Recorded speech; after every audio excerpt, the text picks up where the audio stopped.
Welcome, LA201 students. I am recording this short video to go over some of the basics of what I wanted to cover in class today. So this week starts officially kind of our move into the next section of the textbook, and that is on ethics and morality. And really, I believe, two good authors to begin to look at the study of ethics and morality are Sun and Henry David Thoreau. And so those were the readings that you were required to do for this week. And I put some resources in here for you, as well as a discussion in which you'll have to answer some of the questions. So my suggestion would be to have the textbook handy with Sun Tzu's reading on the nature of evil, and then Henry David Thoreau's piece as well. And use those, the videos that I put in here, and then this video as a guide to help you answer some of those discussion questions. I think if you do all of those components, that you'll have a fairly decent understanding of Sun Tzu and Henry David Thoreau. So I'm on the home page here in the Canvas course, and I'm going to scroll down to the resources area at the bottom here. And what you'll see is there are some resources that are in here that weren't showing up here earlier today. It's because I just put them in here. This is a video link to about a 5-minute video that kind of goes over some of the basics of Sun Tzu, his belief on the nature of human beings, and his discord from the other two ancient Chinese philosophers that were really prevalent and popular during his time. And actually he studied under one of them, was Confucius, and then Mencius as well. So where Confucius and Mencius believed essentially that human beings were good, Sun Tzu had a very different approach. He believed that human beings were evil. Okay. And I'll get into that in a few more minutes. So watch that video. And then the other one is related to Henry David Thoreau. It gives a nice kind of overview of his beliefs in terms of political theory and his belief in terms of what our responsibility is and what our interaction should be with our government when the government is acting unjustly. Okay. So again, I'll get into a little bit more of that in a few minutes as I guide you through the discussion questions here. So this is a link to an actual discussion post within Canvas. Click on this. It'll open up the discussion.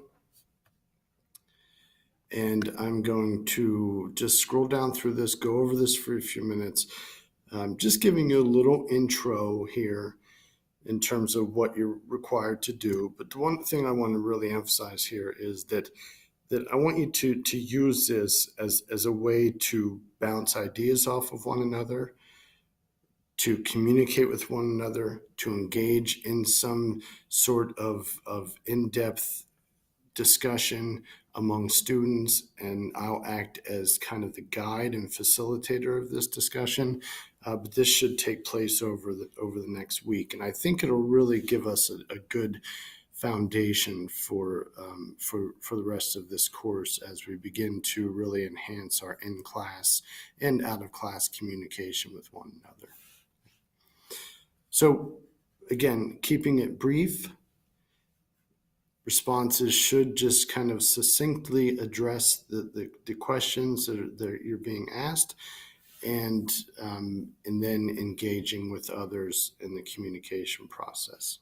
Okay, so this is kind of, I'll just go over some of the questions. There are, I believe, so the first one is related to Sun Tzu, second Sun Tzu as well, the third as well, the fourth as well, and the majority of them are related to Sun Tzu. And then the fifth is as well, but not directly asking about Sun Tzu, but the Tao. So you'll be able to pick up on that, what the Tao is, and its role in our attainment of good, you'll find that in Sun Tzu's writing, but there's no reference to his name in this one. And then the last two questions are related to Thoreau and his piece. So let's go down through these just briefly, and I'll get you started here on this. So here I'm just going to read this to you and kind of elaborate on it a little bit. So Sun Tzu's belief was that all humans are evil.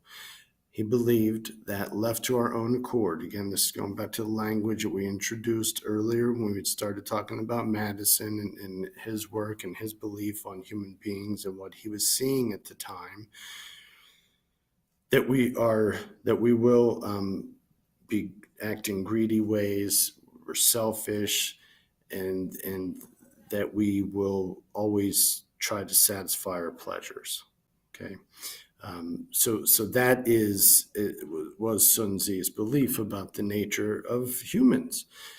So his argument stems from his belief that our nature is evil. So if our nature is evil, and that's what Sun Tzu believed, then if we follow the path of our nature, do what we were meant to do because of our nature, then the end result has to be that we will do bad things.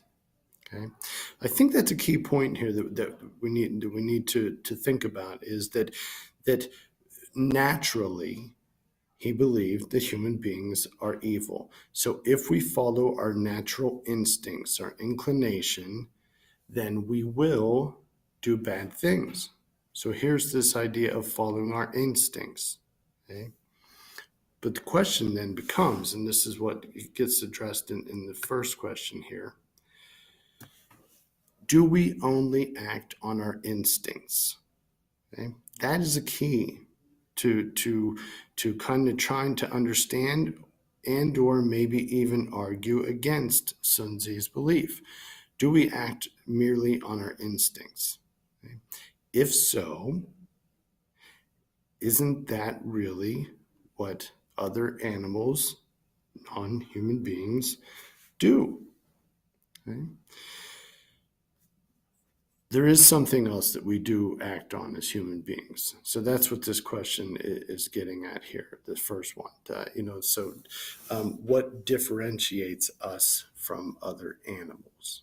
Okay, that's key here. So think about that. In terms of when something happens to us, do we always act and react on instinct, or is there something else that we're able to do? Okay, so that's how you're going to address this question here. The next one is Sun Tzu's belief about the nature of evil in alignment with the Christianity view of the nature of man? So again, going back, that by our nature, okay, meaning that human beings, our nature is that we are evil. Okay? Does Christianity hold that same view? Are there some differences? That's where this question is getting at here. So I want you to think about that. And I'm going to just kind of put this out there for you to use as a guide when you're trying to think about how they do align and maybe what differences there are. Think of the story of Adam and Eve, the fall of man. Okay. So think about that. Use that as a frame of reference to answer this second question. Then the third one, does Sun Tzu believe that humans have a chance to attain goodness? In other words, he believes that by our nature, if we act in accord to our nature, will do evil, will do bad things. But did he believe that we can have another path? In other words, is there an option for us to attain goodness? Can we do good things? Okay. That is the key to that question. Next one is, what is the significance of the following statement? Do good and see if it does not pile up. Okay, this is a direct quote from Sun Tzu, and one of his very famous quotes: "Do good and see if it does not pile up." What does he mean by that? Okay, and I'll just throw a kind of teaser word out there for you to think about with this. Think of habit. How do we attain habits in our life, and how does that equate to us doing good? Okay. So the next one is, what is the Tao and what is its role in our attainment of the goodness?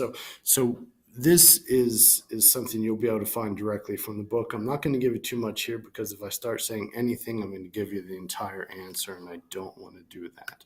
So what is the Tao and what is its role in our attainment of goodness? The next one, and this goes over to Thoreau now. This is mentioned in the video that you'll watch that I put out on the home tab that I showed you. The end of the video about Thoreau pointed out that when government is acting unjustly, it is necessary for the people to stand against government. Not that it maybe we should, that we have the right to, but that it is necessary, that we ought to stand against government. It's a bold statement. Okay? What was the government doing at that time? They're really engaged in two major activities that Henry David Thoreau was completely against. One of them was a war that was going on that he didn't agree we should be fighting as a country. There was another one, and I want you to find out what that other one was, and that's what I'm looking for here. And then the last question is, what did Thoreau mean by the statement, that government is best which governs least? Okay. Now, once you have all of these questions answered, I want you to find one other student's response and post a response to that student's post. Okay. Your response can be related to any one of the 7 questions that student posted. That's the minimum requirement. You're certainly, welcome to post a response to more than one student. I'll post some responses to students. I'll help facilitate and guide discussions. But I think this is a really good way for us to be able to get at the heart of the issues that Thoreau and Hsun were raising when they wrote their pieces that you're reading for this week. Okay, so I just want to go back out here again to the home tab. And I noticed that there is an additional area that popped up here that I'm going to get rid of. For some reason, the resources area popped up twice, so I'm going to get rid of that all right now while we're here.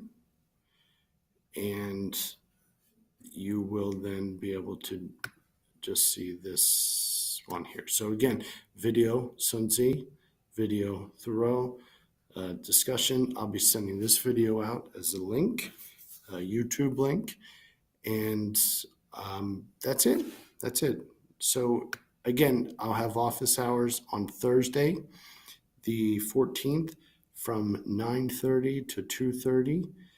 Feel free to stop in related to this, related to the writing assignment, the due date will change from February 13th to the 14th, which will be due tomorrow by 11 p.m.